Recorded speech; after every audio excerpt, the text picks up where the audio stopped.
This is Jacob with Diamond S Trucking. I had a conversation with one of our drivers today about personal conveyance, and it was a great learning opportunity for both of us. I wanted to share some of what we discovered about personal conveyance and its appropriate use with you. So everything that I'm pulling from is directly from the FMCSA website. If you type in personal conveyance FMCSA, this will be the first page that pops up. If you click on there, you'll see that it explains here that personal conveyance is the movement of a commercial motor vehicle, CMV, for personal use while off duty.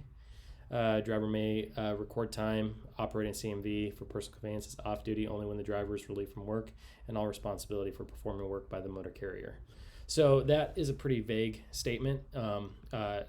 This whole concept of personal conveyance is often confused by drivers. So I just want to really delve into the details and tell you exactly what PC can and cannot be used for as defined by the FMCSA. So on this page, if you come down to this section right here where it says click here for answers to frequently asked questions regarding personal conveyance and FMCSA recent regulatory guidance, click on that and you will come to this page up here. It's a PDF document that's created by the FMCSA. As you can see down here, this is directly from the FMCSA. Question number one is probably the most important and probably the most confused topic about personal conveyance among drivers, at least in my experience. Number one says, may a driver who drops his or her last load at a receiver's facility use personal conveyance to return to their normal work location, i.e. home or terminal. So this is asking, after you drop your last load at a carrier's facility, can you PC back home? And the answer to that is no.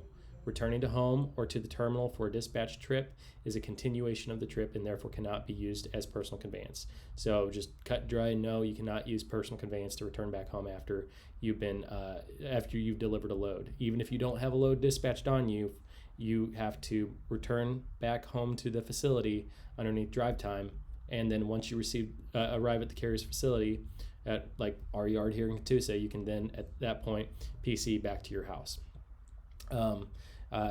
Also note here it says returning home or to the terminal. So returning home directly from a carrier facility, if you're not coming back to the yard, that is also prohibited. So you cannot go from the drop-off location back to your house or to the terminal. You have to drive and it'd be in drive time. Let's see. Number two, the guidance allows for authorization of CMV to travel home after working to an offsite location. What is meant by the term offsite? So this is one of the regulations where it says that CMVs are authorized to use, their vehicle to travel home from an offsite location. Don't get this confused with returning home from a facility that you dropped off at, because this clearly states here that it refers to a location other than the carrier's terminal or a shipper or receiver's facility. So any other locations other than the carrier terminal or shipper or receiver facility where a driver works for a temporary period for a particular job. Specifically, this term is intended for construction utility companies. So this rule right here, like it says clearly right here, is that it's intended for construction utility companies, not for returning home from a facility that you dropped off at a receiver or a shipper's facility. Number three, is personal conveyance treated any differently when the driver is hauling hazardous materials? No, it's not. Can a driver who claims the short haul exemption use personal conveyance? Yes, they can. How is personal conveyance time calculated in the hours of service rules? Time spent under personal conveyance is off-duty time, of course. Number six, may a driver use personal conveyance when they run out of available driving on-duty hours? No, except for the one exception described in the guidance where a driver who runs out of hours while at a shipper or receiver's facility may drive from that facility to a nearby safe location to park, providing that the driver allows adequate time to obtain rest in accordance with daily minimum off-duty periods under the hours of service rules before beginning to drive. So this one basically is saying that no, you cannot use personal conveyance to extend your clock. It's not intended for that. That would be considered a violation unless you were using it for an appropriate use for PC, and we'll get into what those appropriate uses are in just a bit. Number seven, are there maximum distant times or distant limits for the use of personal conveyance? No, there are not. However, You have to make sure that you're operating your commercial motor vehicle while you're not fatigued. So make sure that you are getting the rest that you need.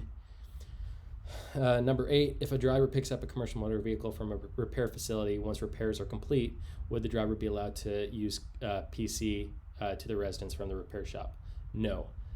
After your vehicle is repaired and maintenance is done, then you are now considered to be back onto on-duty time. You cannot use PC to travel from a shop that you're getting repairs done, then moving on to do work for the company. Or you also can't use PC at all to travel to your residence either. That says it right there. Use personal conveyance to the residence from the repair shop. So no, you have to be on duty to go back to your residence after getting repairs done. Can a loaded vehicle be used as personal conveyance? Yes, determining personal conveyance is based on the nature of movement, not whether the vehicle is laden. Can personal conveyance time be combined with other off-duty time to complete a 10 or a 34-hour break? Yes. PC time can be used because it's considered to be off-duty time. And then it also says, make sure that you are operating while you're not ill or fatigued. Just important to note that as well. Number 11, can a driver be inspected during personal conveyance? If so, what is the driver's duty status during the inspection? Yes, since the driver is still subject to FMCSRs, the driver or vehicle can be inspected. The driver's duty status would be on duty, not driving during the inspection. All right, so that covers all of the frequently asked questions that the FMCSA has posted on their site as of November 2018. This is, of course, October 2020, so this is 2 years old, but this is the most current FAQ that they have on PC. So returning back to this page, the main FMCSA page that we were on before, it has some examples of appropriate uses of CMV while off duty for personal conveyance, and this really clarifies a lot of the PC stuff. So I'm going to go through it real quick. So number 1, time spent traveling from a driver's en route lodging, such as a hotel or truck stop, to restaurants and entertainment facilities would be considered an appropriate use of PC time. So let's say you are at a lodging. Let's say you were at a truck stop and you decided that you wanted to drive your truck to the movie theater and watch a movie while you had while you were on your 34-hour break. You could do that. You could jump into PC and then go over to the movie theater and watch a movie. That is an appropriate use of PC time. Number 2, commuting between a driver's terminal and his or her residence, between trailer drop lots and the driver's residence, and between work sites and his or her residence. In these scenarios, the commuting distance combined with the release from work and start work times must allow the driver enough time to obtain the required restorative rest as to ensure the driver is not fatigued. So commuting between the driver's terminal and his or her residence, between trailer drop lots and driver's residence, between work sites and his or her residence. I believe this is saying that you can use PC to commute to the terminal here and back to your residence between trailer drop lots and the driver's residence. So this is also if we had like a drop lot, a separate trailer drop lot, you could commute from the trailer drop lot to your residence or back and forth to that drop lot, and that would be an appropriate use of PC time. Time spent traveling to a nearby reasonable safe location to obtain required rest after loading or unloading. So if you're at a carrier's facility to unload or to load and it's late and you need to get rest, you can use PC to travel to the closest safe haven, closest rest stop, and then take PC time to get there. Number 4 goes over moving to CMV at the request of a safety official during the driver's off-duty time. Now, I've gotten this question several times from drivers, so I'm gonna go into some more detail on this. So if you got pulled over, or if not if you got pulled over, if you were pulled over and you were taking your break and a safety official at Love's comes out and tells you to move your truck, or if a DOT officer comes over and says, hey, I need you to move your truck, or if I call you and I say, hey, for whatever reason, I need you to move your truck, underneath this it says that you can use PC time to move your truck without throwing your hours of service off. So that would be an appropriate use of PC time. Number 5, time spent traveling in a motor coach without passengers to en route lodging, such as a motel or truck stop, or to restaurants and entertainment facilities, and back to the lodging. This is I don't think this really applies to our situation too much. Number 6, time spent transporting personal property while off duty. So if you were using your truck, and if you had your own trailer, if you were hauling some personal stuff on it, that could be considered PC time. But not if it was materials for shipment to facilities as requested by the motor carrier, by us, Diamond S. You could not do that. Number 7, authorized use of a CMV to travel home after working at an offsite location. This does not really apply because we talked about this in the other document here, where it was talking about offsite locations in question number 2. So if you were interested in that, just read that to remind yourself why you cannot use PC time. That's more. It applies more to construction and utility companies. All right. Examples of use of CMV that would not qualify as personal conveyance. So these are examples of use of PC that would not qualify. The movement of a commercial motor vehicle in order to enhance the operational readiness of a motor carrier, for example, bypassing available rest locations in order to get closer to the next loading or unloading point and other scheduled motor carrier destinations. So an example of this would be if you got loaded at a carrier facility and you were going to PC to the closest safe haven, instead of stopping at the closest rest stop, you decided to go down the road and skip 2 or 3 rest stops to get closer to your unload point. That would be an inappropriate use of PC, and it could result in you receiving a violation. Number 2, after driving a towed unit and the towing unit no longer meets the definition of a commercial motor vehicle, the driver returns to the point of origin under the direction of the motor carrier to pick up another towed unit. So you could not, you can't deliver a towed unit and then return to pick up another towed unit underneath PC. Continuation of a CMV trip in interstate commerce in order to fulfill a business purpose, including bobtailing or operating with an empty trailer in order to retrieve another load or repositioning the commercial motor vehicle at the direction of the motor carrier.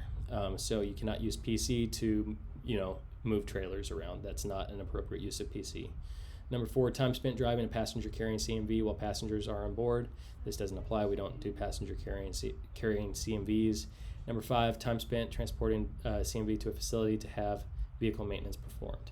So this one's a pretty major one. You cannot use PC to transport your vehicle to the shop to have work done on it. That it would not be an appropriate use of PC time. That's clearly stated here. Number 6, after being placed out of service for exceeding the maximum periods permitted under Part 395, time spent driving to a location to obtain required rest, unless so directed by an enforcement officer at the scene. So if you got pulled over, you received an out of service for whatever, you are not allowed to use PC to go to the closest safe haven. You have to stay right there unless you're authorized by the officer to go to another location. So number 7, time spent traveling to a motor carrier's terminal after loading or unloading from a shipper or receiver. So we covered this already, but you cannot use PC to travel to the motor carrier's terminal after loading or unloading. That's a big misuse of PC that happens all the time, and that is not approved by the FMCSA. You will get ticketed for that. Number 8, time spent operating a motor coach while luggage is stowed. The passengers have disembarked and the driver has been directed to deliver the luggage. That doesn't apply to what we do. So that is the basics of personal conveyance. Actually it covers almost everything that you need to know. If you're interested in reading the full regulation on this website, it has on this last sentence, the guidance provided here. If you click that, it'll take you to a website that looks like this. And this is the full regulatory guidance that was issued by the FMCSA on 6/7/2018. So if you're interested in reading, it in detail, it is all right here. But I think that this page right here does a pretty concise job of explaining what you can and cannot do with personal conveyance. I hope this clarifies PC. I know there's been a lot of miscommunication over the years. That's been a result of mistraining and misunderstanding of the rules. So I hope that this video clarifies that for you. And if you have any questions, you can contact us at safety. Just shoot me an email, jacob@diamondstrucking.com, and I'd be happy to talk about it more with you there. Or you can give me a call. My number is 918-200-5564. Thank you.